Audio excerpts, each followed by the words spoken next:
In chapter 35, we're going to discuss the epidemiology and the public health microbiology. And after particularly the COVID-19 pandemic, this is one of the most anticipated chapter. And we are going to look at many different facts and figures to understand what is epidemiology and public health microbiology.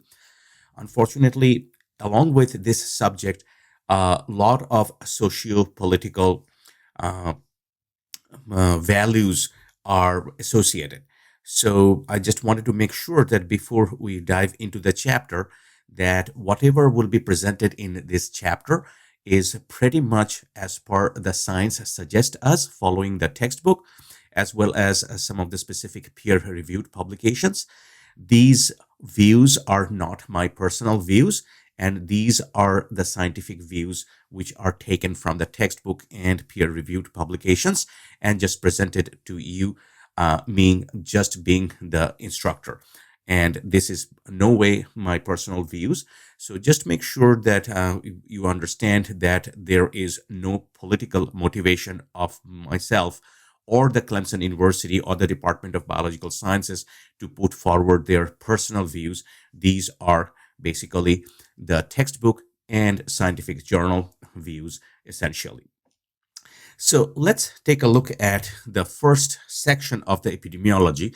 It is an evidence based science, and there are many different facets of that. And where it actually all started, we talked about John Snow in our very opening chapter, which was basically the introduction to microbiology. And one of his observation was basically there was several cholera outbreaks in the city of London, in the particularly in the year of 1854. And essentially, he actually studied that where the waters are coming from to the city of London, and he actually found out that there is a pump which is in the Broad Street. Now it is near Piccadilly. It's called Broadwick Street. That pump still exists as a memorabilia. Uh, that is uh, that is pretty much where the water is taken from. Actually, shows a much more amount of cholera outbreak in that area. And he actually looked at that water, where these waters are coming from, and he looked at that different part of the London city uh, are taking water from different parts of the Thames River. And usually, if it is on the towards the west side of the Thames River, upstream, where there are less amount of sewage, the association of cholera in those areas receiving water from the upstream Thames, where there is less sewage sewer water being disseminated into the Thames River, the cholera incidences were less. But where they were more towards the central part of the London downstream Thames River, the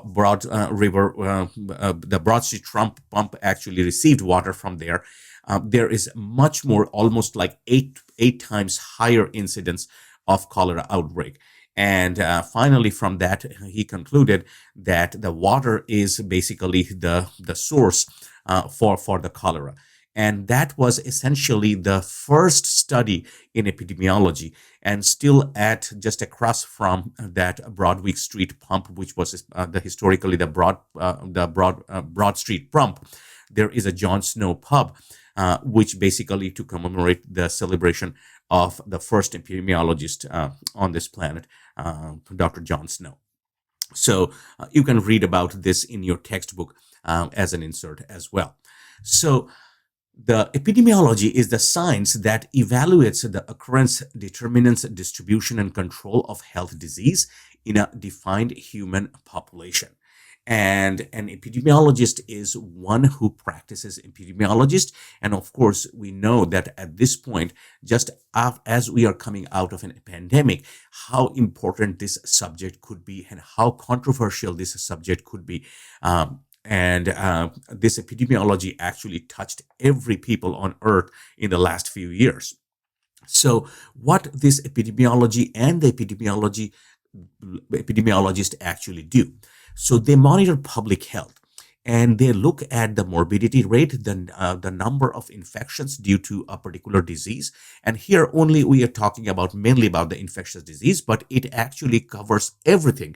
That includes automobile death to suicidal death, everything pretty much. So they monitor public health. That include the morbidity rates. Does not matter infectious disease, but in this context, we will mainly talk about the infectious disease.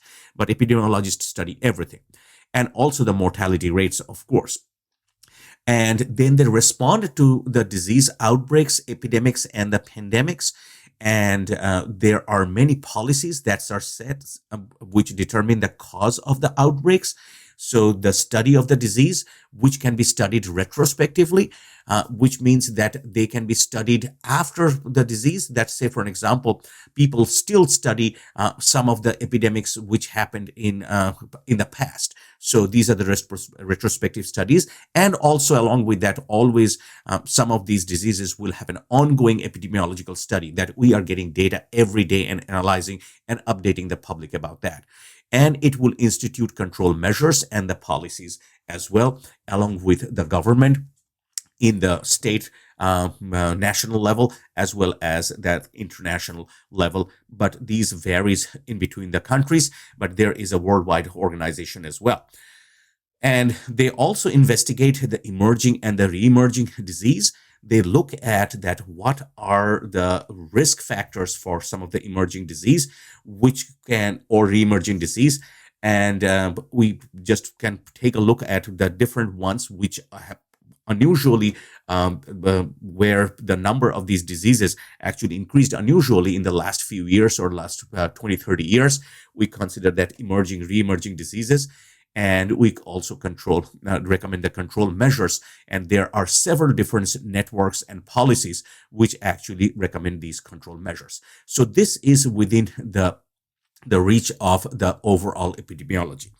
Now, the Center for Disease Control and Prevention, which is CDC, which is in Atlanta, Georgia, is essentially the national controlling agency for our epidemiology in the United States. And it develop, carry out disease prevention and control, check environmental health, and it also help promote and educational activities, not only nationally, but the CDC actually do monitor different disease throughout the entire globe. So the CDC actually do have field agents who are epidemiologists working in different part of the world and looking for what could be the potential, determine the risk factors for future potential pandemics.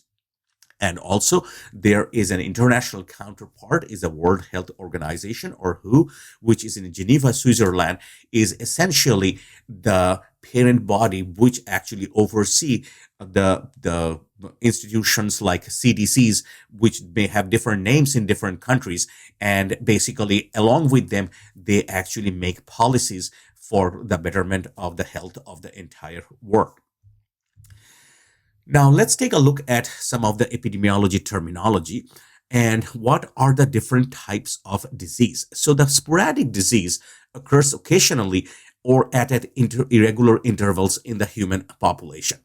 And these are usually not a concern as such, because these are not going to cause a big problem in the society or in a region. These are sporadic diseases. So suddenly, if sometimes there is a case of rabies, which usually should not happen, and that could be considered as a sporadic disease. But usually we vaccinate our animals, and there is a post-exposure vaccination available for rabies. So it is not common, and a sporadic disease can happen once in a while, but the public is not at a threat. On the other hand, the endemic disease maintains a steady low-level frequency at a moderately regular interval. And sometimes we also subclassify this as a hyperendemic disease. And this is a gradually increases in frequency above the endemic level, but not to an epidemic level. So we can just think about that we do have during our summer months also, the flu is a kind of an endemic disease. During the summer months, there is a low number of population even in the summer months or in the warm when the temperatures are warm. Usually flu is not very persistent, but there is a low level where there could be some people who are susceptible to these flu viruses, and we can call them as the endemic disease, but the general population is as such not in a threat. So the next one is, on the other hand, we can also, there are some other words that we also do have, which is essentially the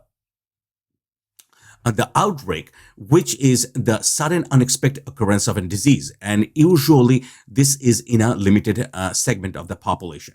And this will be, we will consider that suddenly there is a contaminated meat or vegetable actually went into from a factory, went into some of the outlets, like particularly a grocery store.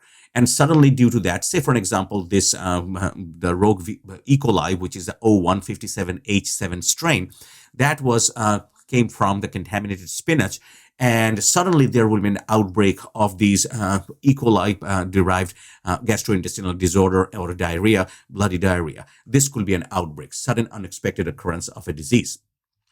On the other hand, the epidemic is the outbreak affecting many people at once.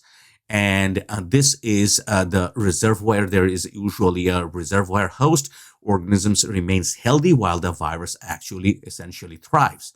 And we actually do see a kind of an epidemic from the flu viruses from time to time. Like we saw the epidemic of 2009, which was essentially almost at the verge of becoming a pandemic, but it did not. So in 2009, there was an unusual high in, number of the flu cases due to we call this as a pandemic strain of 2009, which was very similar the virus was very similar to the 2018 the 2018 flu virus. But again, there were a lot of people who were actually immune to the flu, as well as there were vaccines, and it was at the epidemic level, but it did not cross into the endemic pandemic level, which is it did not spread worldwide. And usually, when an epidemic actually happens, there is a first person identified in an epidemic is usually the index case. This is the first person. It is not sometimes easy to identify which was the first person, but sometimes you can. Say, for an example, the SARS-CoV-2. Which actually, not SARS-CoV-2 because it is very controversial about that. In the SARS-CoV, which was the original SARS, which was around 2002, 2009, which actually started in China, there was an intermediate palm civet cat, which was an intermediate host. So essentially, this virus came from a bat, which infected these palm civet cats, which were used in, or which were essentially being in the wet meat market. And from those, the infection went into some of these meat handlers, and the index cases were found among those meat handlers who actually experienced the first disease. So we know those index case in that cases, whereas it was not very clear for the SARS-CoV-2. On the other hand, sometimes we may not, sometimes we can trace down the index case, and this is the study of epidemiologists essentially. In pandemic, on the other hand, is an increase in disease occurrence within a large population over at least 2 countries around the world, or many more. And this was the COVID-19 first, and we can easily see that what a pandemic, a real global pandemic actually looks like. So for many years, we have not seen a pandemic of this scale, and it is alarming. And that's one of the reasons that suddenly the importance of epidemiology or study of the public health and microbiology is suddenly on the rise. A lot of people are actually interested in that because after this pandemic, it is very clear that this subject and the topic will be in the centerfold of pretty much the policymakers for pretty much a long time.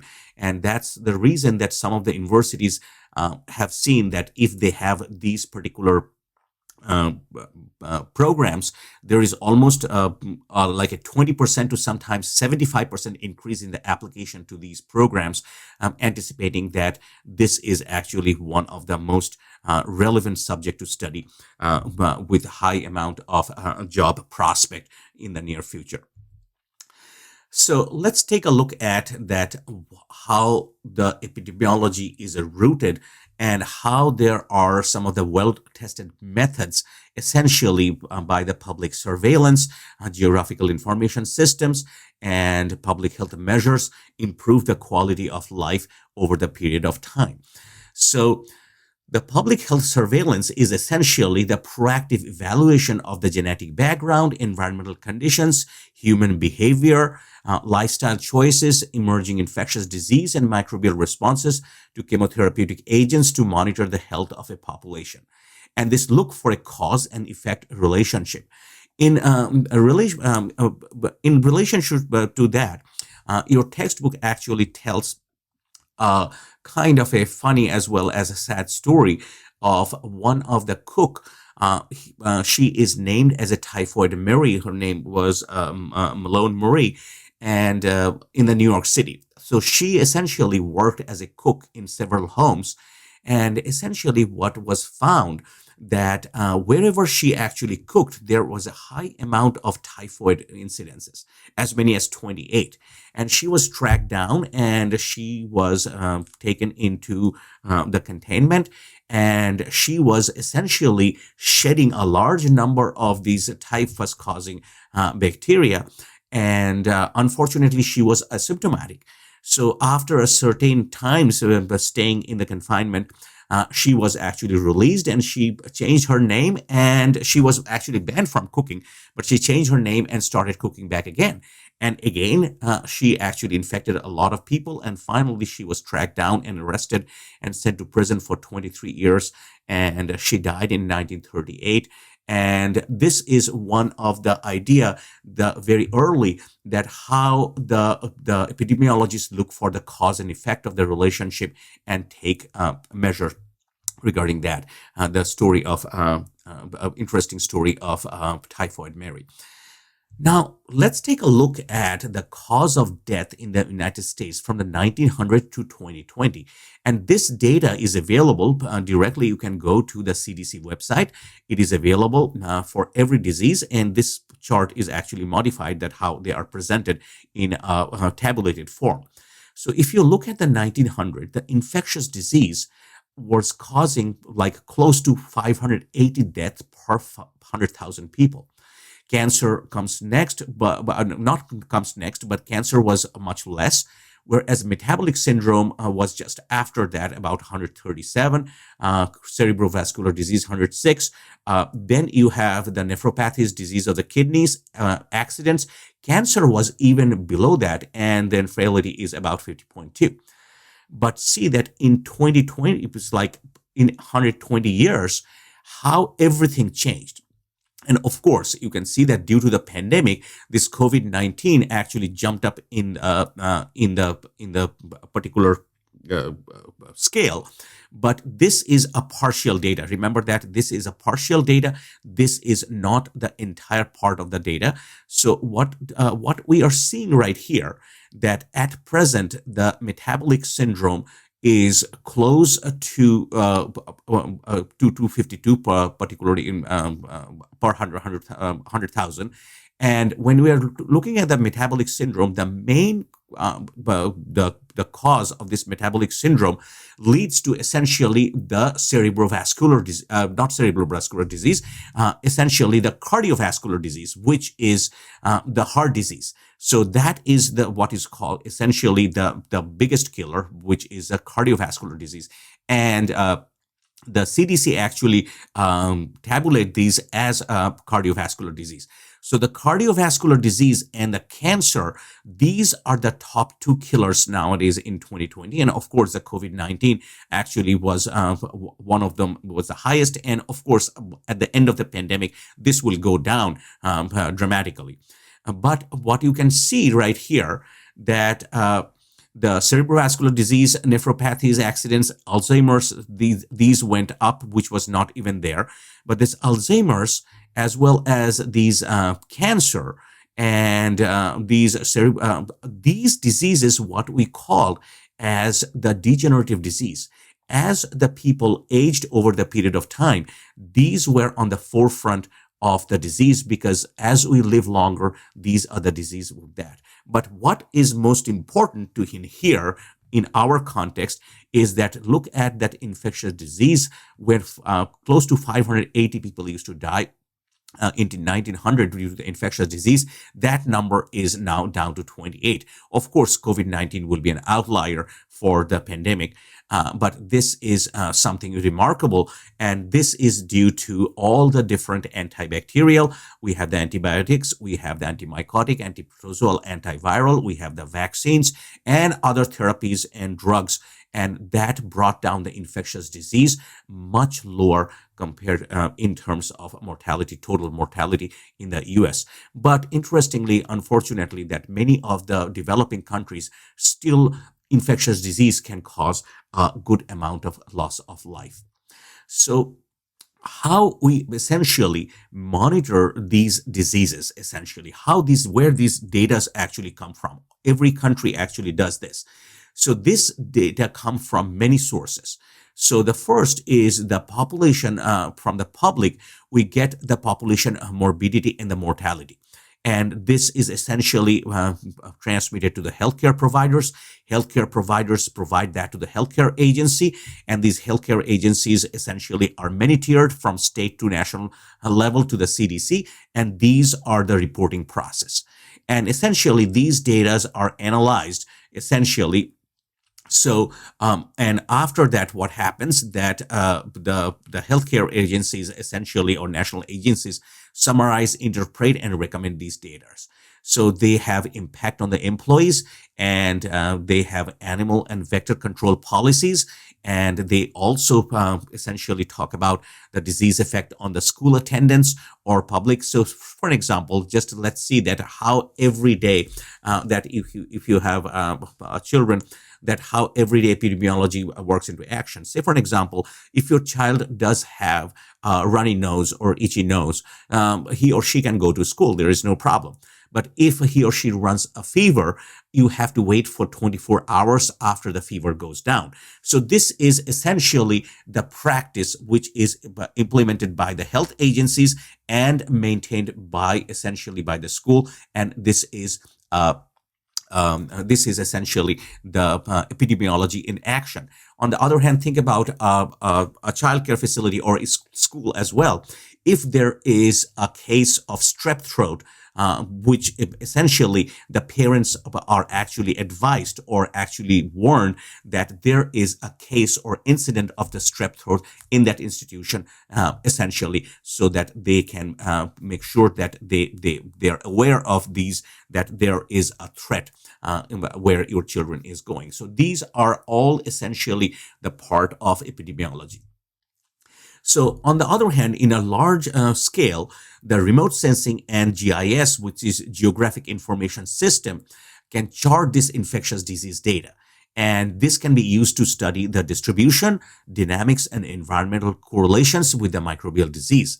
So essentially, the remote sensing gathers the digital image of Earth's surface from satellites, and there are many output from the biological sensor, transforming the data into the maps.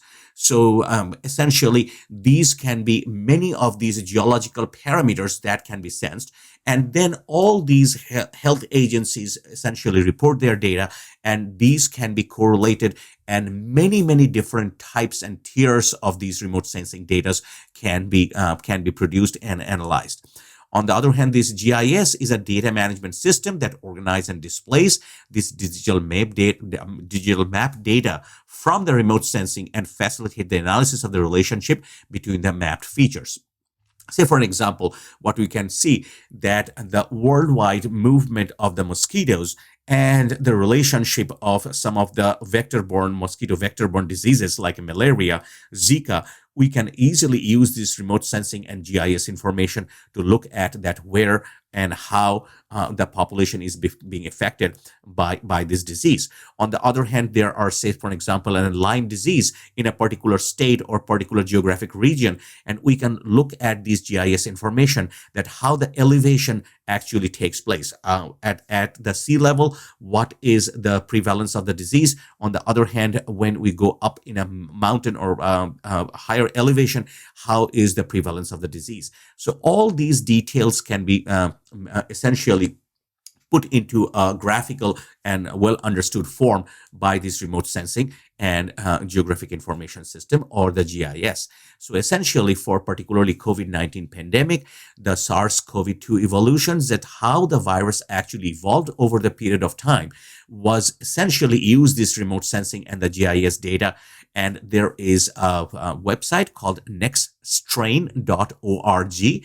And when we talked about the virology, the chapter where we talked about the viruses, there is a link of these nextstrain.org. You can easily go, and essentially you can see that how this is put into the system. So essentially what it tells, that right from the 2022, at the beginning of 2022 January, from the beginning of the pandemic, over the period of time, how the pandemic strains actually spread, and how these different strains of the pandemic strains of this SARS-CoV-2, which started with the alpha strain, then the beta, then it went to the delta, then we know in the Omicron, and all how these evolved and where it evolved and from where it traveled. And this is amazing that you can just play that video just within 2 or 3 minutes, which will tell you the data from which will show you the data from 2020 until 2022. So check out that site, which is called nextstrain.org.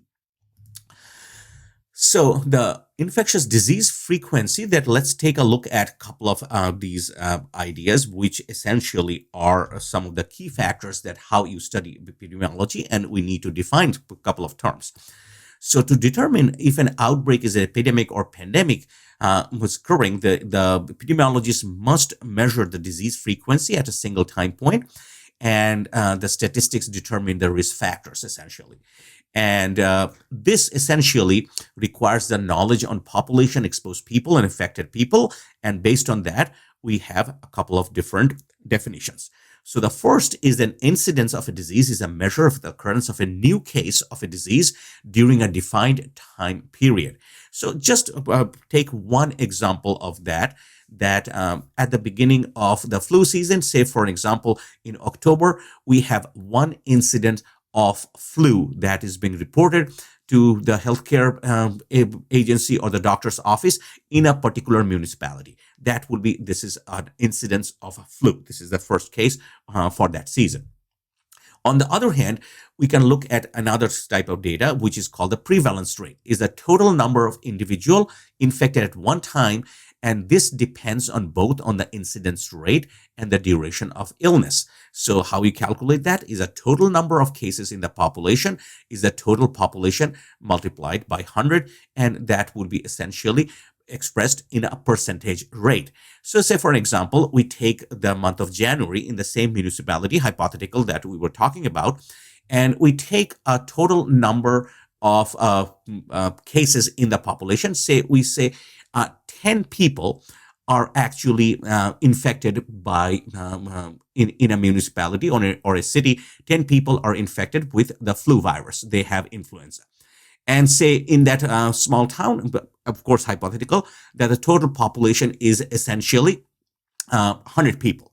So you can see that 10 people out of 100, that is essentially the prevalence. So you just multiply that by 10. So essentially what it will come to, that it is the 10% is the prevalence rate. So 10% of the total population is being affected by that disease. So essentially this is how the prevalence rate is calculated.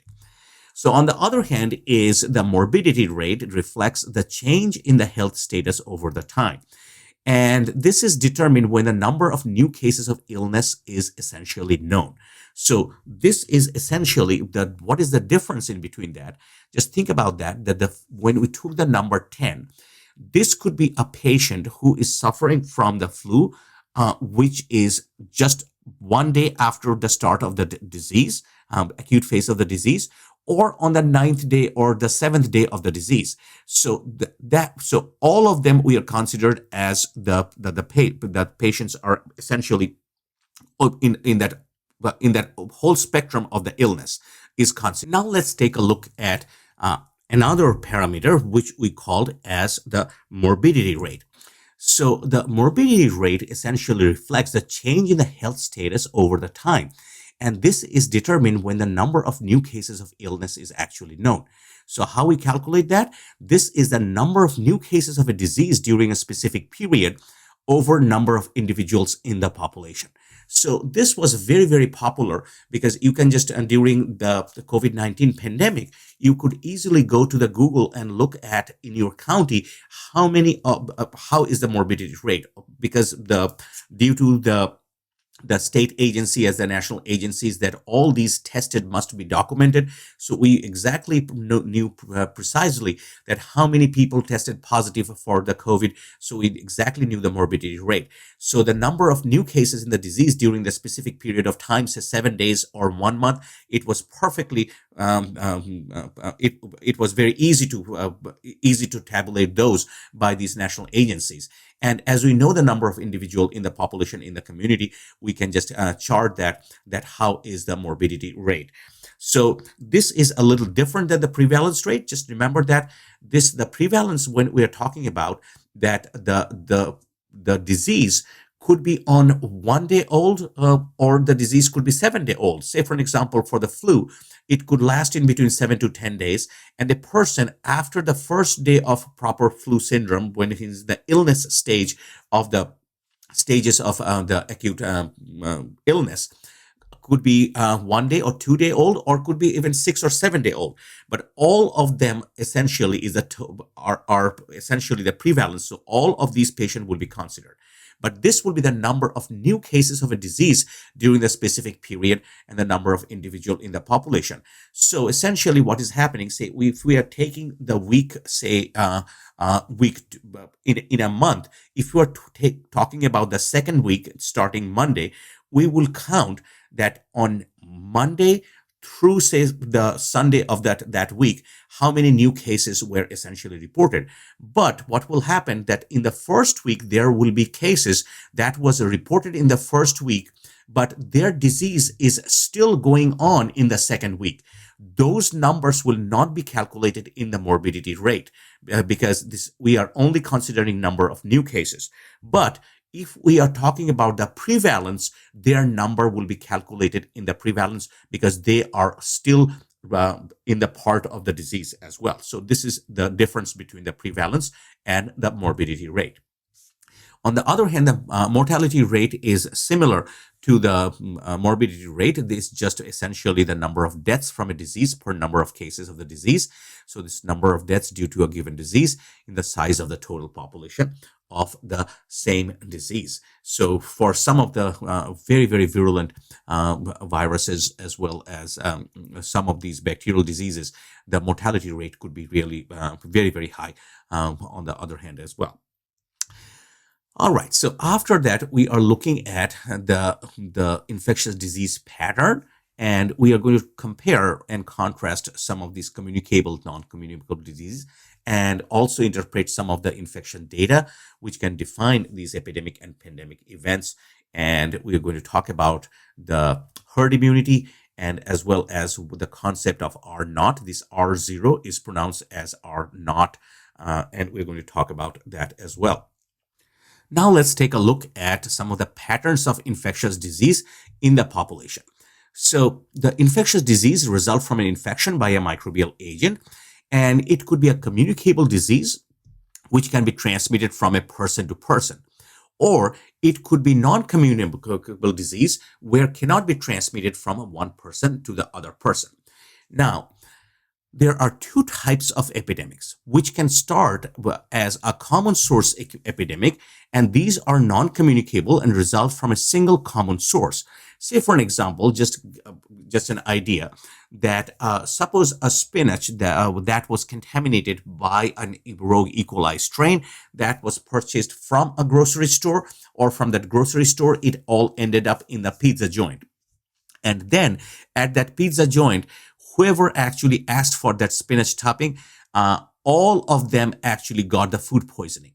And you can see that the number of these cases, whoever can rise very sharply.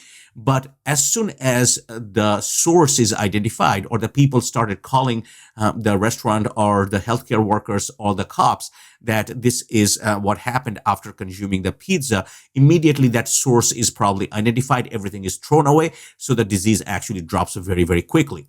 And this is a common source epidemic. On the other hand, say for an example, if people drink water from a contaminated well, or say from a contaminated, say a salad that in a picnic was set in sun and warmed up for a considerable amount of time, which grows staphylococcus and infected all the people. These are essentially the common source epidemic. These are non-communicable and quickly fall, essentially. On the other hand, the propagated epidemic is one infected individual placed into a susceptible population and infection propagated to the others. And many of these are essentially the communicable disease. So very common thing, we can just think about the common cold. Say for an example, particularly in the winter months, in childcare facilities, common cold can happen back to baby child, because there is no epidemiology for the common cold. If your child has a regular runny nose and common cold, they can be sent into a daycare facility, and all the children, they just play together and they hug each other, kiss each other, and that's one of the reason that this can spread from one person to the other, one child to the other, and this can happen as well. On the other hand, say for an example, flu and strep throat can be a propagated epidemic as well, which gradually increase in the population, and then gradually over the period of time actually fall, because this infection can be propagated to the others. So what happens that unusually that initially when you are in the prodromal stage of say for an example a strep throat or the flu, where you are not 100% sure, you may be thinking that you have an itchy throat, or you are just thinking that you may have a common cold. At that time, you are actually communicating the disease to the other people, or the person is capable of communicating disease to the other person. So at that time, a person unknowingly can infect the other person, and this was exactly the case. What happened to the mass when the mass were infected by the SARS-CoV-2? By the time that the onset of the disease was realized by the person and was going for testing and other purposes, before that they have probably propagated that virus to the other people, essentially unknowingly. So essentially, what happens that there is a pattern of the infectious disease in a population, and the surveillance is actually extremely important for that. And we will talk about that, how these surveillance lead to some outcome or control, and we're going to see that. These recognize an infectious disease in a population using the various surveillance method, gathering information and development occurrence of a disease, and collating and analyzing the data, summarize the finding, and selecting the control methods. And we will just take just one example of this. So here, what we are looking at is essentially the idea of over the period of time, right here, say from fall through the spring, and this is the strain number and incidence. These are all different strains of influenza virus. So this is influenza. So all the A's are influenza type A's, all the B's are the influenza type B's. And you can see this is an H3 maglutinin 3 type H1N1 pandemic 2009-like strain, subtype not performed. This is a beta lineage unspecified. This is H3N2. And then you have a Victorial lineage. This is a B type, and this is a B. This is also a B type influenza. This is a Imagata lineage. And essentially what happens is we essentially this H3 and the N2 If we are talking about that particularly, I just looked at the 2023 data. So the H3N2 that was essentially circulating is known as the the Darwin strain, the Darwin substrain of 2020, and then we had the this H1N9 pandemic like strain is Wisconsin strain. So this was isolated from the Wisconsin strain essentially. And then what we have, this Yamagata lineage was not a prevalent strain, although a couple of years before this was there, but there was another B-type strain that actually took over and much more in the last season and now in the current season, which is isolated from Austria. This is a 2020 B strain like viruses. So this curve year to year will change season to season. So what this essentially mean? So this data goes from the state level to the national level, and ultimately this is reported to the World Health Organization. And these data is available to worldwide, and this has a direct outcome of what kind of flu vaccine we are going to get this for the year. So essentially, this data analysis will start. Say, for an example, for 2023 flu vaccine, these flu vaccines are available from the month of September, October. And essentially, the data starts from the January of, say, 2022 for the current year. So they will analyze these data from January through April, May, as long as ongoing, and they will select the 4 most common strain that is being circulated into the population. And the ones particularly for the 2022 and 2023, which is the current year, essentially, the ones that we have is the Victoria lineage, Wisconsin H1N1 pandemic 2009 like lineage, type B, Austrian type lineage of 2021, and an H3N2 Darwinian lineage of 2020. So these are the 4 most common strains of flu viruses that were circulating. So essentially what will happen that the companies which are making the vaccines like the Flublok, Flumist, they take these 4 strains and develop the quadrivalent vaccine. The vaccine of the flu that is available in the United States, these are all quadrivalent. That means there are 4 strains which are these that we talked about are essentially in there. And it changes every year. So for an example, for the last few years, this Yamagata strain was within in the vaccine. But this year, this Yamagata lineage is not there anymore, which is replaced by this Austrian strain. So this varies year to year. So this is a real idea that how the epidemiological data can lead to control measures, which is essentially developing even a seasonal and every year vaccine. So now let's take a look at how these epidemics are propagated. So let's take a look at this time scale and the number of individual, and this is totally theoretical, essentially. So this is a theoretical epidemic, and right here is the introduction of an infected individual. And over the period of time, you can see the number of individuals that are infected is rising, and at the highest at the 15 days, and then it's declining. On the other hand, if you just look at that right here, is the number of individuals right here, introduction in here is right here. And over the period of time, the susceptible is actually essentially going down. Why this is happening? See right here, this is 0% is infected. So at that time, all the people were essentially susceptible to the infection. As that person is infected, the people who were susceptible, the number of susceptible people are going down because they are having or reaching the immunity. They cannot have the disease. They are reaching the immunity, which we called the herd immunity. We're going to talk about that. So the number of susceptible individual to whom you can infect is going down as you're infecting the number of people. And this is essentially then when you have the highest number of people and it reaches a threshold point, and it goes down over the period of time as well. So this is essentially a propagatory curve of a hypothetical epidemic. Now let's take a look at the concept of herd immunity.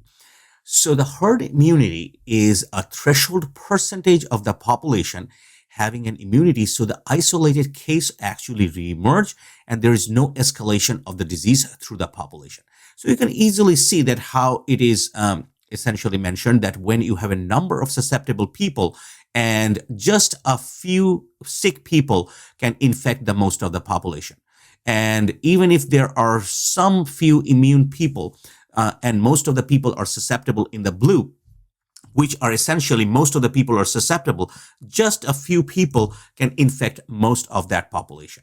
But when herd immunity is reached, means most of the population is protected either by natural occurrence of the disease, to which now they are immune, or by vaccination and other processes. You can see that there are few individuals which are susceptible to the disease, but essentially the disease disappears from the population. Even if there are some cases of the disease, the few individuals are protected, which is essentially what is the idea of the herd immunity. And this herd immunity is based on a particular idea, and essentially it is based on the basic reproduction number, and this is the capacity of an infectious agent to essentially spread, and varies depending upon the environment, and the pathogen density helps to determine the percentage of population that must be immune to achieve the herd immunity. And the effective reproduction rate, RE, is essentially the effective reproduction rate with a vaccine in the population. So let's take a look at that how we calculate the herd immunity using the R naught. And very interestingly, that as we saw that over the period of time, that particularly for the SARS-CoV-2, initially when the alpha strain, that the very first strain actually appeared, it looked like that the virus R naught for the virus is about 2.8, which means one person can infect 2.8 people, statistically speaking. On the other hand, then which evolved into the Delta strain, which was much more deadly, the R naught rose to about 5. On the other hand, then it evolved into the Omicron strain, which was much more in terms of lethality. It was much more timid compared to that, but the R naught actually went up to almost 7. So we can see that even with the same virus, depending upon the environment, pathogen characteristic and density, that how these R naught numbers actually varied over the period of time. Many factors actually affect the R naught. Very interestingly, on the other hand, we talked about many different viruses. The measles virus is one of the virus which is known with one of the highest R naught, which is close to about 15 to 19, 15 to 18, or even more than that. Sometimes people say even 20. What the reason for that, the measles virus can remain airborne in droplet nuclei on the aerosol for a very, very long time. So if a person is walking into the building and shedding the virus, the droplet nuclei as well as the aerosol, it can make the virus viable for hours, and all the people who are susceptible to that, if walked into that area, can get infected with that very high R naught number, essentially. So let's take a look at that, how we calculate the herd immunity based on the R naught number. So here we are looking at the herd immunity. It is 1 minus 1 over R naught, which is the percent population needs to immune to stop the viral spread. So let's take a look that if your R naught is 4, that means one person can infect 4 as an average. Then the herd immunity is very easy to calculate, is 1 minus 1/4 equal to 3/4, which is essentially 75%. What it means that 75% of the population need to be vaccinated to protect the rest 25%. And this is the easy way the R naught actually can dictate that what percentage of the population can be need to be immune or vaccinated over the period of time to achieve the herd immunity, which can be either by natural infection or by vaccination. The next section, we are going to talk about that some of the diseases which are emerging and re-emerging diseases. And there are, of course, new re-emerging drug-resistant infections that increase within the past 3 decades. Some of them, of course, COVID-19, HIV, AIDS, tuberculosis, H1N1 influenza virus, and Zika virus. The H1N1 is a pandemic strain, which was 2009. That's what we are talking about here. Then hepatitis C, as well as Ebola, that we saw in around 2015, 2014, 15 in the Sierra Leone, which affected more than 26,000 people. And these are some of the global pandemics. And we can tier these according to our CDC. That's a category A pathogen and B and C. The A pathogens are the highest threat to the public health with a high mortality rate. B are second highest priority with moderate morbidity, and third highest priority emerging pathogens with potential for high morbidity. So let's take a look at the sum of those. So you can easily see that this is the list from the National Institute of Allergy and Infectious Diseases, which is a branch of NIH, the three-tiered pathogen priority list. So you can see anthrax, Clostridium botulinum, Yersinia pestis, which causes plague, smallpox, which is variola, which essentially is not present on the earth, which is wiped up from the earth by the vaccination. Then tularemia, which is caused by the Francisella tularensis. This is an extremely virulent strain of bacteria. Then hemorrhagic fever virus, which Ebola, Marburg, dengue. These are all your tier 1 pathogen, category A pathogen. Then you can see right here is Burkholderia, which is a category B, Q fever, brucellosis, and then Shigella, Listeria, Campylobacter. These are diarrheal disease, hepatitis A, West Nile, Microsporidia, Clostridium perfringens, which can cause essentially the gas gangrenes, Cryptosporidium, Giardia, Toxoplasma. These can all cause GI infections. And then in the category C, hantavirus, which can cause pulmonary syndrome, Mycobacterium, influenza, rabies, prions, antibiotic-resistant bacteria, which are essentially the methicillin resistance, MRSA, VRSA, vancomycin resistance, Staphylococcus aureus. Then we have these the carbapenem resistant enterococci or CRE, which is also a concern. These are the antibiotic resistant bacteria. So these are the three-tiered pathogen priority list. And of course, this is partial. To just give you an idea that how they are, these are the most deadly, second and the third. So to understand the systemic epidemiology, that focuses on ecological and social factors that influence the development of emerging disease and the re-emerging diseases. And numerous factors have been identified. And let's take a look at how it happens. And we call this as over the one word in terms of health, human, and environment. So human, environment, and animals, these are essentially a part of the same niche that we all share.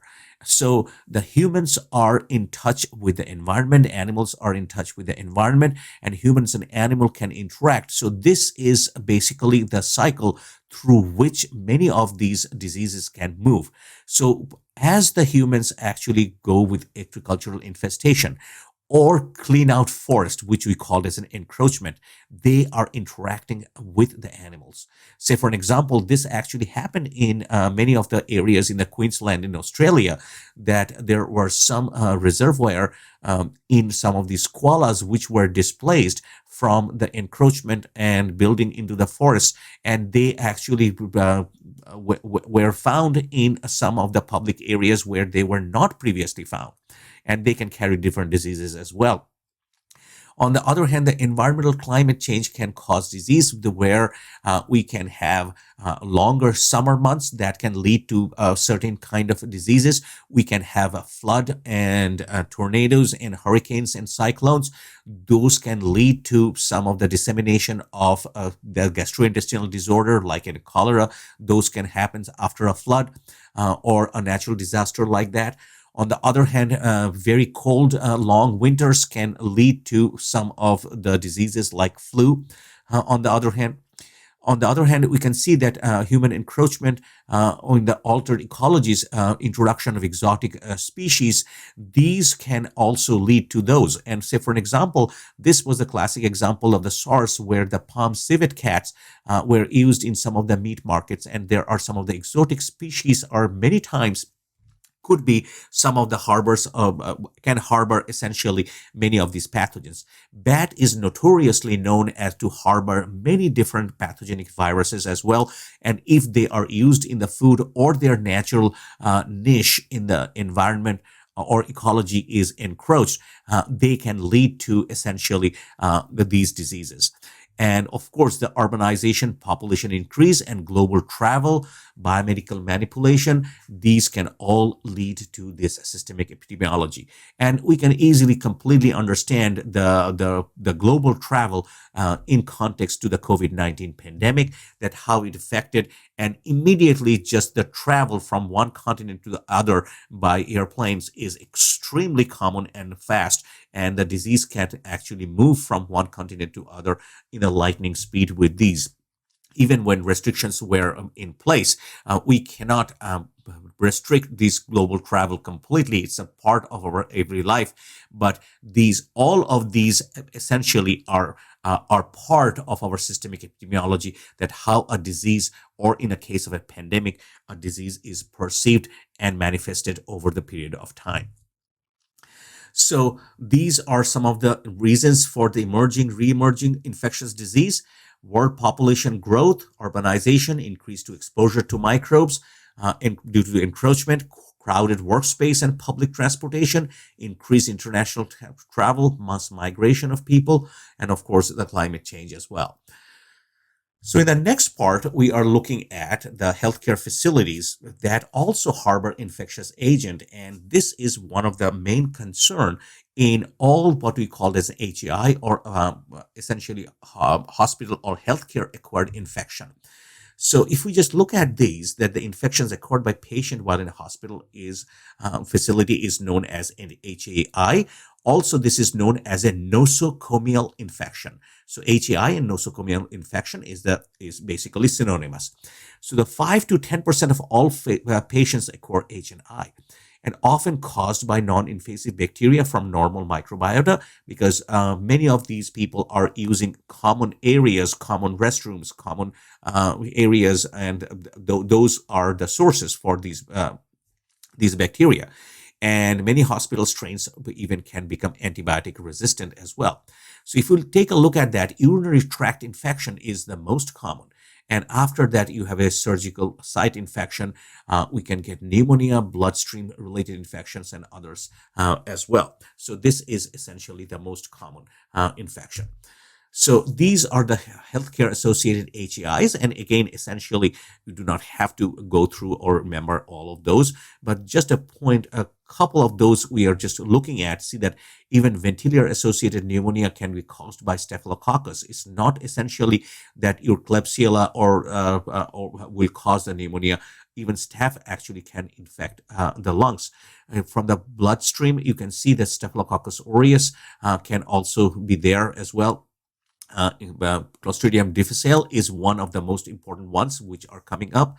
Urinary tract infection can happen with an E. coli, different Enterobacter, and some of the CRE, which are the carbapenem-resistant enterococci as well, and as well as your Candida, which is the fungal infection can happen as well. Surgical sites can be infected with the MRSA, which is the methicillin-resistant Staphylococcus aureus, vancomycin intermediate and S. aureus, vancomycin-resistant Staphylococcus aureus.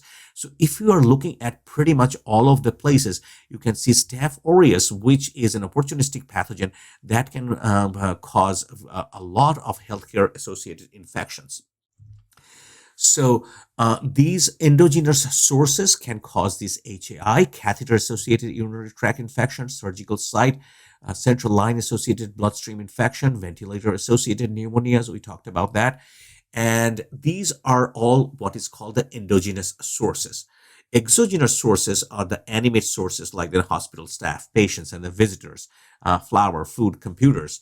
So these essentially are the exogenous sources. So why this is so important? So this can prolong the hospital stays from 4 to 14 days, and this is a lot of expenditure. And this result in additional, just think about the amount, 28 to 33 billion per year to direct healthcare cost. So you can see that that amount is enormous, and it can lead to approximately 99,000, almost 100,000 deaths annually.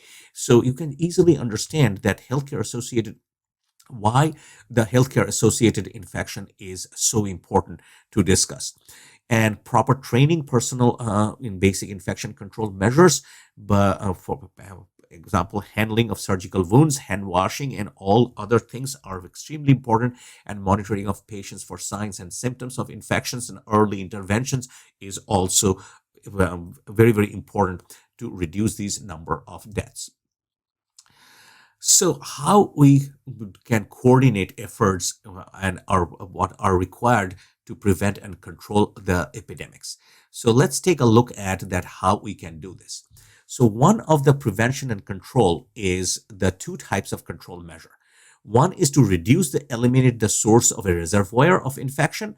Social distancing, isolation of carriers, destruction of animal reservoir, treatment of water, sewage to reduce contamination. These are the most obvious. On the other hand, they reduce the number of susceptible individuals and raise the general level of herd immunity and immunization and prophylactic treatment to prevent the infection. So in this context that we are going to talk about the vaccine and the immunization. So essentially, as we all know, that there was like the vaccination was practiced in 1100 AD in China. It used to be called as a variolation, and there was no scientific basis of that. People used to get the past pustules and used to infect the other people, and many of them will die of the disease, but they never knew that the control measures of that. And we are talking about particularly for the smallpox as well. And on the other hand, in the old Constantinople, the Ottoman Empire, they also actually practiced this variolation, the technique. And there was one lady from England, her name is Lady Montagu, who actually was the wife of the British ambassador to this Ottoman Empire. And she actually saw this variolation in the Ottoman Empire in Constantinople, which is the current Istanbul in Turkey. So she brought that idea to the England, and there was some practice of this variolation started in the England. And after that, we all know that essentially the observation of Edward Jenner that the milkmaids essentially do get the a kind of a pox which is known as a cowpox, which actually cause blisters on their hand, but they are kind of immune to the smallpox, which led him to take this and inoculate a child, the James Phipp, a child, 8 years old child, James Phipp, with these cowpox pustule, and essentially challenged him with the smallpox, which would be super unethical in today's standards. But he was protected, and that was the birth of essentially the vaccination. And there are many successful vaccine campaigns that pretty much the smallpox is eradicated due to the vaccine campaign, worldwide vaccine campaign. The polio is almost, there are few pockets in the Afghanistan and few pockets in the African subcontinent where the polio is still rampant, and these are essentially some of the vaccine strains which are called the revertant strains, and these are uh, some of the drawbacks of the vaccines that can happen as well in there. But for the World Health Organization thinks in the next few years, all the last pockets of this polio will be eradicated as well.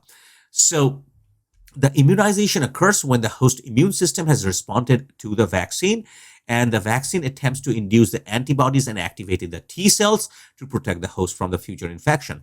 As we have already learned these in our adaptive immune response, this will be very easy for you to understand. And vaccinomics is essentially the integration of genomics, bioinformatics, and personalized medicine. And the goal is to identify a pathway that determine the immune response and provide the innovative approaches to the vaccine development.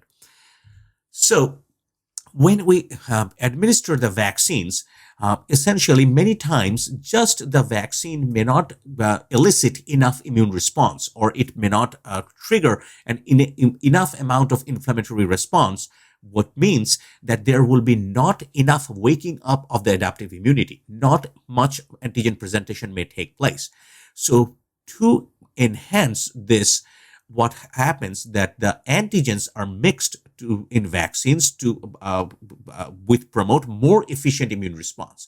So these adjuvants are those materials which are mixed with the antigens. These are non-toxic material that assist in the processing of the antigen by antigen presenting cells. Essentially, these adjuvants actually cause pain, redness, swelling of the site, and these are essentially to trigger an elevated level of inflammatory response, which will trigger a better immune response by cell-mediated immunity as well as humoral immunity. So what are the different types of adjuvants? Oil in water emulsion, beeswax, saponin, squalene. Remember that squalene. This is also a very, very popular adjuvants. Many aluminum salts like aluminum hydroxide, aluminum phosphate. Very common is an aluminum potassium sulfate, which is also known as alum, is a very potent adjuvant. Monophospholipid A. So this lipid A is derived, you know that this is derived from the lipopolysaccharide layers of different bacteria, and monophospholipid A is one of those modified lipids, essentially. Live or killed bacteria like a Lactobacillus helveticus, Lactobacillus casei. These are essentially non-pathogenic bacteria, but when these bacteria are mixed with the adjuvants, they actually enhance the inflammatory response. So that is essentially mixed with the vaccines. So what are the different types of vaccines? So the vaccines can essentially be attenuated vaccine, which are the live viruses, and this is the viral structure. On the other hand, the inactivated vaccine can be dead, or the dead whole vaccines, or part of the structure of the of the antigen. Essentially, dead or fractionated means that part of those antigens. Subunit means that these are protein peptides, nucleic acid, which are the part of the virus, or particularly when it's nucleic acid that would make an antigen. Toxoid vaccines are essentially inactivated toxins. Diphtheria toxin, very popular. Tetanus toxoid, these are toxoid vaccine. The carbohydrate vaccines, polysaccharide, oligosaccharides, or glycans. Then conjugated vaccines, which are protein carbohydrate conjugate. DNA vaccines, expression plasmid, in which you have a gene which essentially is introduced into the cells, and the cells take it up and produce the protein of interest, which will act as the antigen. On the other hand, recombinant vector, which is genetically engineered viruses, these cannot replicate. See that the red part in that virus is essentially the antigen. Think about that, if that is the protein which is outside, and essentially that will be delivered as a gene product, and that will be translated into the protein, which will be processed by the cell, and we will have an immunogenic response. So which will essentially lead to the humoral response and lead to neutralizing antibodies, and make memory T cells as well as the memory B cells. So when subsequently the person is challenged by the original virus or a bacteria or any kind of disease, particularly to which he or she is vaccinated, the disease will not happen, or will have a mild appearance of the disease. These are the two goals of the vaccines. So these are some of the example of the whole cell pathogen vaccine. You can see and take a look at these cellular vaccines and recombinant DNA RNA vaccines. So typical immunogen for a whole cell pathogen: live attenuated virus, bacteria, acellular antigens from the microorganism. Recombinant could be virus, bacterial vectors, antigen encoded by the DNA RNA and delivered in lipid nanoparticles. So you can see that this is the T cell response. Essentially, inactivated vaccines usually have a weak T cell response, whereas the B cell response are usually strong all the time. But remember that to be a vaccine to be successful, we want both T cell as well as B cell response to be strong. The reason for that, the T helper cell must activate the B cells to be specific in their antibody characteristic, which will be the strongest antibody. So if you cannot elicit a good T cell response and make proper T helper cells or the CD4 cells, that will not activate or prime the B cells and will not have a strong antibody against it. So both of them are responsible. Stability is also important, decreased without refrigeration, longer shelf life if they're freeze dried, longer shelf lives. Longer shelf life is also the thing. What are the potential problems? If it's a live attenuated vaccine, reversion to the pathogen possible. This is not given to the immunocompromised. And as I talked about, that live polio vaccine does have some reversion stain, which can give them the disease. And these are some of the concerns of the live attenuated vaccine and the vaccine hesitancy comes from these stories as well. On the other hand, the weaker response requires booster doses as well for that, whereas live attenuated vaccine will not usually require a booster dose, but also practice, though it is practice though. The identification of antigen is costly, research intensive if it's a cellular subunit vaccines. And this is when the normal pathogen cannot be propagated or isolated and do not work. The acellular or subunit vaccines actually work. And this is only effective against protein immunogens. DNA vaccines have efficacy issues and risk disrupting the genomic DNA. Although the first DNA, there are several DNA vaccines approved for the veterinary use, but there are the first DNA vaccine was approved recently. We're going to talk about that.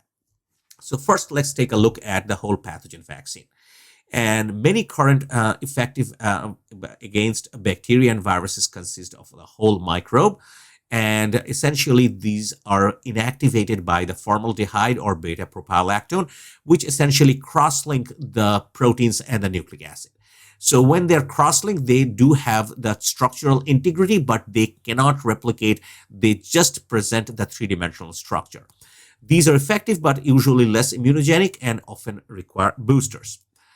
Attenuated vaccine, on the other hand, live avirulent strains of different pathogens, bacteria or virus, mainly viruses, effective in stimulating both humoral and cellular immunity. So humoral is your B cell activation and the T cell activation. Sometimes single doses, but again, I will dispute that many times we take multiple doses. Let's say, for example, polio vaccine, oral polio vaccine is not a single dose. We take it multiple times as well. On the other hand, the flu mist, which is the live attenuated flu vaccine, a single dose is good enough. This can have serious adverse reaction, especially in immunocompromised individuals.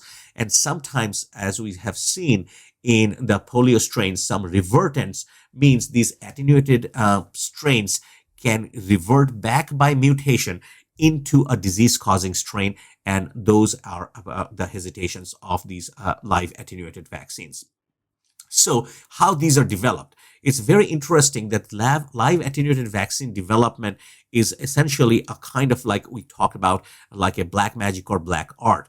But essentially a viral evolution is guided by this. And how it is extremely time consuming and totally empirical, which is essentially when a laboratory or an industry is trying to develop a live attenuated vaccine, they can either develop or make or break. So either it could be really good or attenuated, or the virus cannot even propagate. So there is no specific process by which it is done. But the overview of the idea is that a human pathogen is tried to be propagated into a cell line which is not natural to them. And as they are not natural, the virus actually mutates to get adapted to the different cell line and then Finally, when they are grown back into the animal cell line, they actually have lost their virulence and become attenuated. So that's the reason. And for that, see that again, do not need to go with that, but just looking at these, that how what happened. The chickenpox are varicella. Clinical isolate chickenpox patient, 11 passage in embryonic lung tissues, 12 passages guinea pig embryo. So we change from human cell line to guinea pig. 5 passages again back into the human lung, and then passage into a V38 MRC5. And this is a diploid cell line. And for vaccine production, this is used as well. So it is attenuated essentially in a guinea pig cell line, which it is unnatural. That attenuated the virus. Then it's brought back into this V38 MRC5 cell line, which are the human cell lines. So on the other hand, see that right here, yellow fever.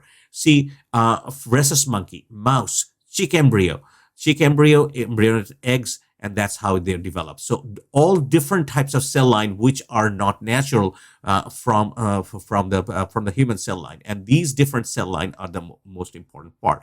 See that right here, influenza, chicken kidney cell lines where essentially they were attenuated, and then they were passage in embryonic eggs, and cloning reassortment replace the H and H with circulating influenza strain. So these are essentially the ways that we make, or the industries and the laboratories make, live attenuated vaccines. On the other hand, the acellular or subunit vaccines used to purify the macromolecule derived from the pathogenic microorganisms and avoid some of the risk of the whole cell vaccine. So these are super safe in all cases.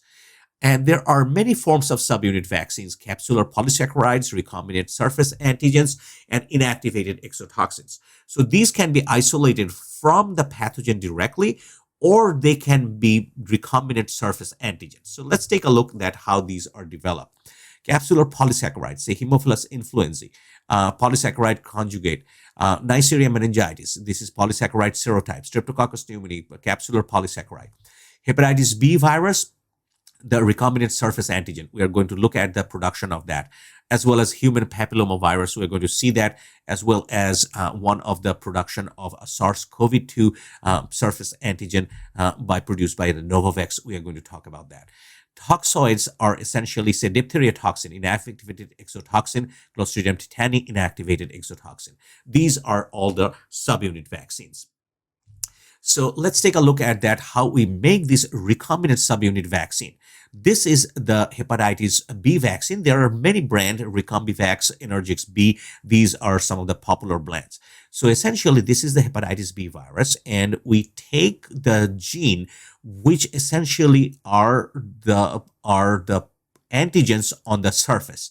These are the gene which is called HBsAg, which is a hepatitis B virus small antigen. There is an LAG as well, large antigen, small antigen gene.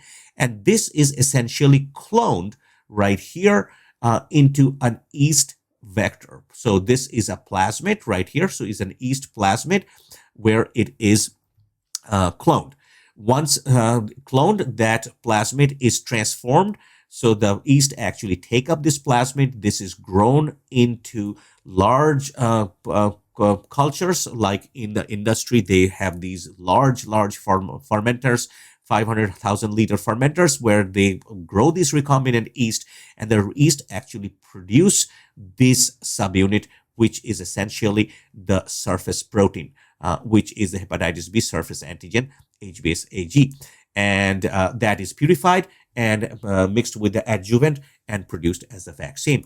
This is the HPV vaccine. So Ceravix is one of them. Gardasil is one of them. So there are different ones, and these are multivalent vaccine. There are many different serotypes of the human papillomavirus, which can be guarded with that. This is also a cancer vaccine. So the same thing, hepatitis B vaccine, HPV, both are considered as cancer vaccine, because hepatitis B can cause the hepatic carcinoma. HPV can cause also the cervical cervical cancer as well. So both of them are considered as cancer vaccine as well. So this, on the other hand, is produced in insect cells. So the insect cells can be essentially transfected by a vector which is called essentially a baculovirus vector. So this baculovirus is an insect virus which is essentially just like the gene is modified, and you can just clone this passenger gene of the HPV antigen. This is an L1 major capsid protein that is essentially uh, cloned into an yeast or a baculovirus. If it's an yeast, it is the same procedure like this. Or if it is a baculovirus, you essentially infect those with the insect cells. So the baculovirus vector can grow in the insect cells, and the insect cells will essentially produce a large amount of these L1 major capsid protein. And from the insect cells, you can purify those because you're growing them in large fermenters. And very interestingly, these essentially, when these L1 molecules are produced, they actually auto-assemble and produce something what is called the VLPs, or the virus-like particles. They auto-assemble. So these are empty capsid-like structure of the HIV for the HPV, which doesn't have any genome inside it. It's just a virus-like empty particle. Just they essentially auto-assemble in this process. So these VLPs are essentially isolated, purified, packaged into the vaccine, and this is given as the vaccine. So one of the SARS-CoV-2 vaccine is produced by the Novavax. The Novavax actually contain the SARS-CoV-2 spike protein, and this is also produced in a baculovirus genome. It's cloned in the baculovirus genome. So right here is a spike protein gene with all the different mutations that is seen in some of these developing strain over the period of time. And then this is again produced in the insect cells in a large amount from where it is produced and given. So essentially the spike protein as a protein is given to the patient as the vaccine. This is your subunit vaccine. On the other hand, there are the recombinant vector vaccines, where the pathogen genes that encode the major antigens inserted into non-virulent viruses or bacteria, which serve as vector and express the gene product.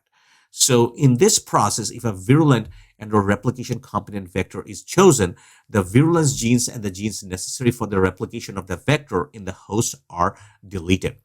And they release the gene products or the antigen that can elicit antibody mediated immunity and cellular immunity as well.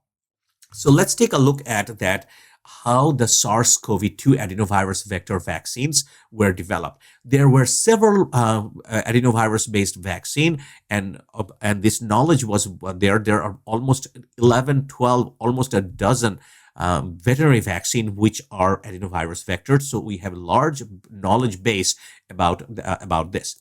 So this AstraZeneca's vaccine contained this SARS-CoV-2 protein, and they use a chimpanzee adenovirus genome. On the other hand, this is Janssen, which is taken up by Johnson & Johnson. So Janssen is a Belgian company. It's a smaller biotechnology company, which is one of the arm or the parent company is Johnson & Johnson. So this is known as the Johnson & Johnson vaccine. So this uses a human adenovirus 26 genome to carry their payload. So what essentially they do, that's right here, is the adenovirus genome. And there are certain genes that are deleted, which essentially reduce their virulence and their replication competency. So you can see that this E3 gene is deleted and this E1 is deleted. And in place of this E1, this SARS-CoV-2 spike protein is inserted. So what are the two-fold effect of these essentially? The effects are that when you do this deletion of E1, E3, this adenovirus is going to form itself, but it's not going to replicate in the human being. On the other hand, what it's going to do, that it's going to produce this SARS-CoV-2 spike protein on itself. And that will essentially be taken up by the cell, presented as a foreign antigen, and you will elicit an immune response. So this is essentially the process. So the DNA vaccines are genetically engineered plasmid, which is called pDNA, with a biopolymer carrier injected taken up the cell by endocytosis. And the pDNA carrier contains the endosome, which essentially escape the endosomes by cationic lipid. So the pDNA also contain a nuclear localization signal. So when they escape from the endosome, they are in the cytoplasm, and the pDNA is brought into the nucleus. And essentially, that will lead to the pDNA will produce the mRNA. That mRNA will be going into the cytosol, which will be translated into the antigen. And this antigen will be considered as a foreign protein. And that will be processed. And that essentially is going to elicit the immune response that we're going to see next. Many DNA vaccines are under current trial: malaria, HIV, influenza, hepatitis B, rabies, and HPV, as well as Zika virus. But this is the most prominent effort that the Cadila Healthcare in India developed this ZyCoV-D, which is the first DNA vaccine approved for humans, essentially. And a large number of population has already been vaccinated without any effect. These are very stable and cost effective. Essentially, why there was a hesitancy with the DNA vaccines, because as the DNA is going to go into the nucleus, there is always a concern if there is a non-homologous recombination of the plasmid DNA with the host DNA, what could be the cases. But the way that these DNAs are engineered and the sequences are made, that they make sure that this integration of the delivered DNA or recombination doesn't actually happen, and it is quickly degraded over the period of time, just good enough to produce the antigens and the immune response. So this was the first DNA vaccine, which is ZyCoV-D against SARS-CoV-2 by the Cadila Healthcare in India.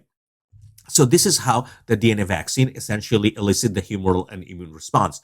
So you have the plasmid with the antigen gene, and you essentially inject that, and it will go into the muscle cell. It will be taken up by the APCs, and essentially what happens, these antigen will essentially make these antigen, and these antigens will be taken up, presented to the B cells directly. On the other hand, this is a cross presentation, so you can see the antigen presenting cells are taken up these antigens. Essentially, the cells will essentially die, and this can also happen because this is a foreign antigen as well. And the NK cells can come in over and kill them and release these antigens as well from the dead cells as well. And now the antigen presenting cells will present that with class C MHC, and the other cells can present it with the class 1 MHC, which will lead to the cytokine response. And essentially that will lead to the cytotoxic T cells. So essentially all the cells that will contain those antigens are going to get killed over the period of time. So essentially, this is the measure that the chances of the DNA vaccine or the plasmid DNA to be integrated in the genome is very less, because these are the cells which are going to be will be producing the antigen. And as these cells are producing the antigen, the cytotoxic T cells, as well as the NK cells, the natural killer cells, which are not shown in here, are going to kill these cells over the period of time. The body will get a cellular as well as a humoral immune response. So they will have memory T cell against the antigen, memory B cells against the antigen, but all the cells that will receive that DNA will be eventually killed, and there is no so these cells will not have a permanent permanency in the body with the chances of DNA being integrated into the chromosome. So the next one is the mRNA vaccine, which burst into the scene, and we're going to talk about that, how this is developed over the period of time, and the hurdles overcome in mRNA research for many, many years, and the liposome-mediated RNA delivery to express proteins were known from 1970s, 1975s. And then a lot of research actually went on into the SARS-CoV, the original SARS, but these vaccines never made it to the market because there was no no reason, no market for that essentially. But all these knowledge based were exploited to develop these vaccines quickly. These the knowledge of minimized RNA degradation is, we're going to see that, limited innate immunogenicity, and the delivery system would facilitate entry into the cell. And these are some of the hallmarks of the mRNA vaccine. So it's kind of funny that, just to put in there, that how you can make an mRNA vaccine. Like the thing is that choosing the sequence of the proteins that you are trying to do, and the packaging and delivering and administering the vaccine could be a task of an industry. But just for making an mRNA of an antigen, you can just buy these products from a vendor, molecular biology vendor, like a New England Biolabs or Takara Labs, which are produce all these enzymes, and they will lead, and you can just do that in a test tube in a molecular biology laboratory as well. So you can just generate these templates by these. So if you just get, essentially, say for example, if we're just talking about the SARS-CoV-2, you isolate the virus, and then you isolate the RNA, and then you just do an RT-PCR, reverse transcriptase, followed by a PCR. So you now do have the DNA of the entire virus. And now you know exactly where your spike protein, that is a protein of your interest, is. You design the primer, and with the high fidelity DNA polymerase, dNTPs, and you generate the template. And then from the template, you do a in vitro transcription. These are mRNA synthesis kits, which will essentially will have these T3, T7, or sp6 RNA polymerases. And then you need RNase inhibitor and all these kind of things. So you now generate the RNA right here. These RNA is not polyadenylated. This is not capped. So this is your pre-mRNA. Then you add these capping enzymes, which could be vaccinia capping enzyme, mRNA 2' methyltransferase, and other cap analogs. You add those. Now your RNA is capped, just like a cap. Then you will use your E. coli polymerase, which will add the poly A tail. So you now have a perfect mRNA capped, polyadenylated. This is your product for the mRNA that you package in your lipid nanoparticle and deliver. And that is the challenge that is needed a lot of research. So here we are looking at the ingredients in the COVID-19 vaccine. So these are essentially the lipids, C1,2-diasteryl glycerylphosphatidyl cholesterol. And these are the cationic lipids which are used to produce the lipid nanoparticle. So this is in your Pfizer vaccine. In the mRNA vaccine, you have very similar products right here. And along with that, you have these buffers and the stabilizers right here. And these are essentially given. One of the important thing that essentially that was done in this process of developing the mRNA for the SARS-CoV-2 vaccine, that these are nucleoside modified vaccine. So what does that essentially mean? The nucleoside modified means that instead of a regular uridine or U, they contain what is called a pseudo-uridine. And this pseudo-uridine is essentially read by the ribosome, and it is, the codon is perfectly all right, and the translation is perfect. But when it is modified by the pseudo-uridine, that is not detected by the TLR as well and not degraded. Remember that when you are just going, this mRNA is essentially going into the cell, and the cells do have very sophisticated mechanism to understand that this is a foreign RNA. Now, again, this looks like an mRNA with a capped polyadenylated tail. So the cells is not essentially very capable of distinguishing this mRNA from the cellular mRNAs. But the stability of the RNA in the cell after delivery is enhanced by this pseudo-uridine essentially that was in there. So once it gets into the cell, let's take a look at that, how this works. So after it's delivered through this lipid nanoparticle, the lipid nanoparticle will fuse with the membrane, but the plasma membrane, and deliver the RNA into the cytosol, where it will find the ribosome and produce this protein, essentially. This is considered in the cell as a foreign protein. So it will essentially, a normal cell, like a muscle cell, it can degrade this protein. So you can see that it's taking this protein and degrading it. And this will essentially process and present it with MHC1. Now you can see that as it processed by the MHC1, it will be recognized by the CD8 T cell right here. T cell responds to the endogenous antigen. This is the endogenous pathway.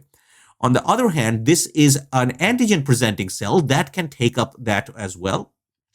When antigen presenting cells take up the liposome, they will essentially do this proteolytic cleavage of these. They will go into the phagosome, lysosome, and now they are essentially going into the endoplasmic reticulum, where they will be loaded onto the MHC2, and now they're expressed by the MHC2.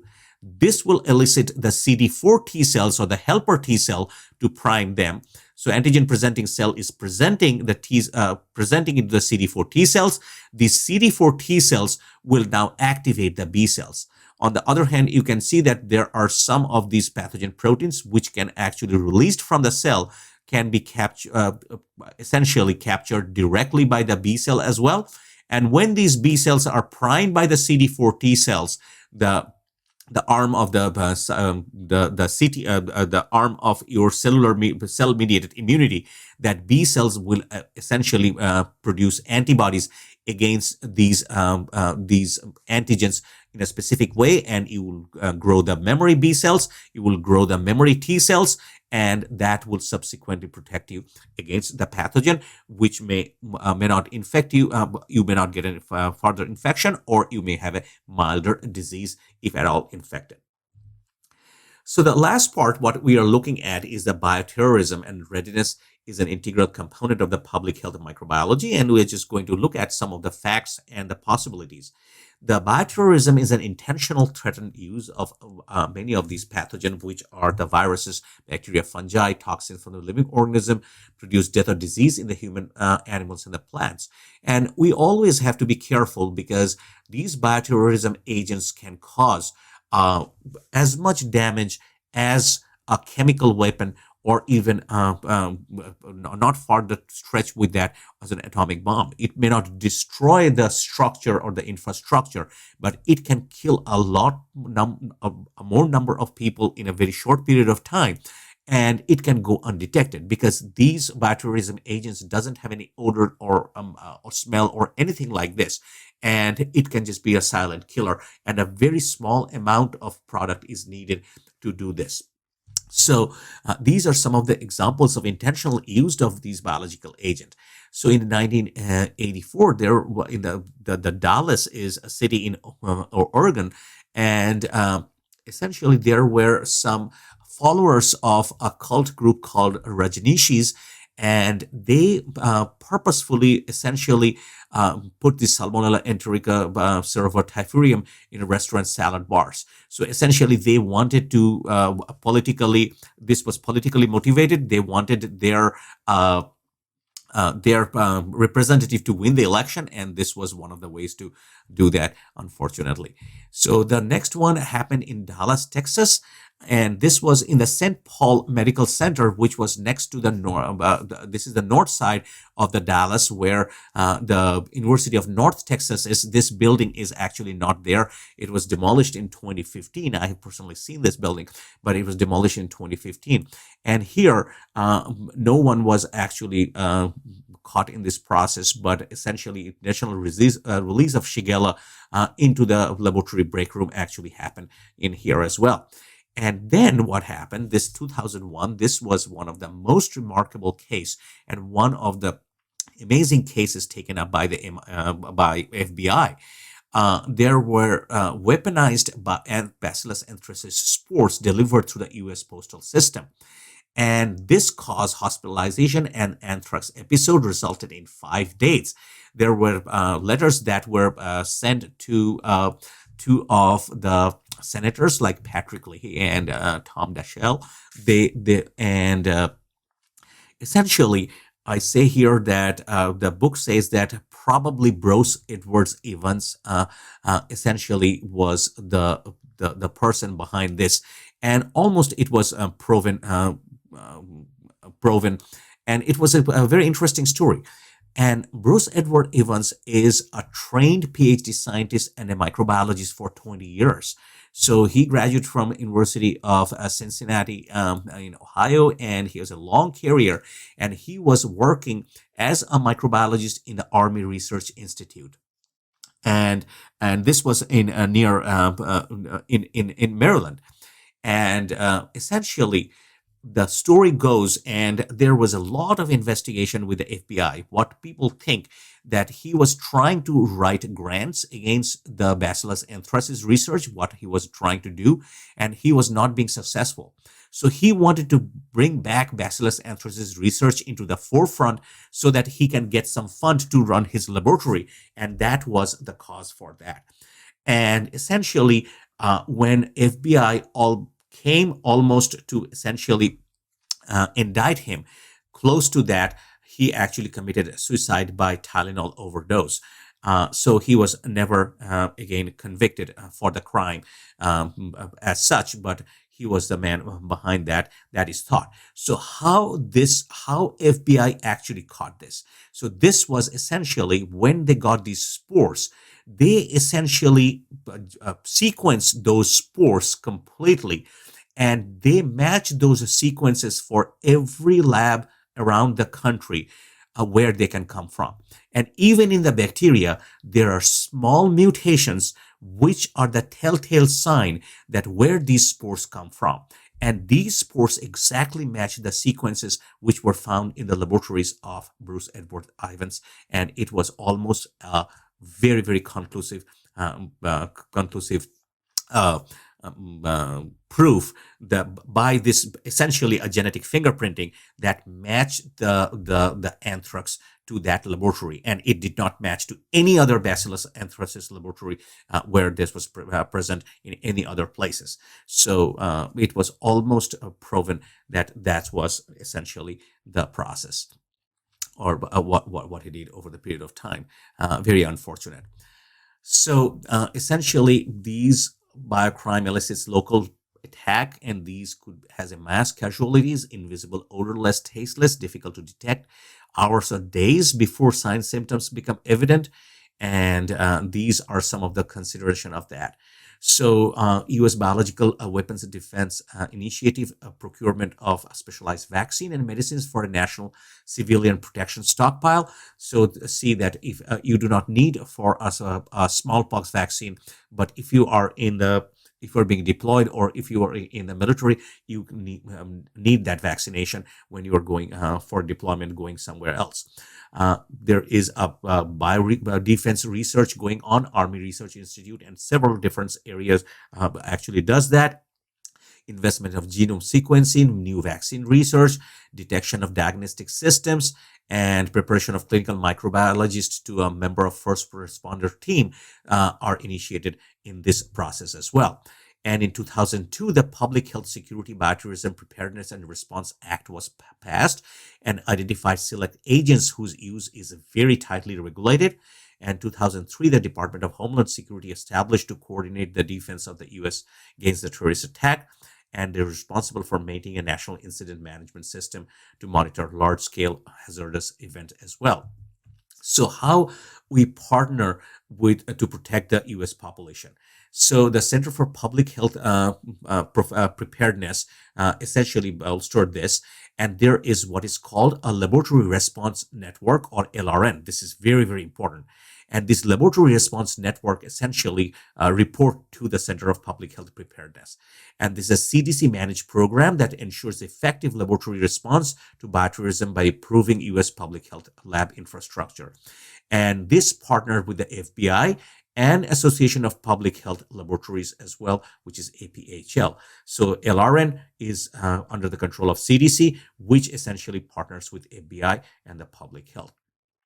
So there is a good network and preparedness for this process as well.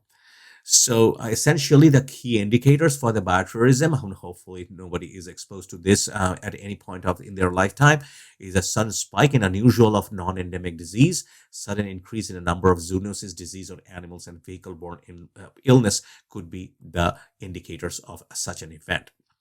So it's epidemiology is truly is an infectious disease detective network of the modern age, and very interesting to a lot of people. Actually, a lot of students who were interested in going into the forensic science are now thinking about going into epidemiology as well, because they are as interesting as well. And to ask what, where, when, why, and how of an infectious disease outbreak can actually happen. So you can be a microbiologist to be an epidemiologist. You can be a statistician or a person with a geography background. So you can. So this is a multidisciplinary subject, and anyone from any background can be a part of this epidemiological network. Uh, Even policymakers and political scientists as well. And that's pretty much all about this interesting topic and the chapter.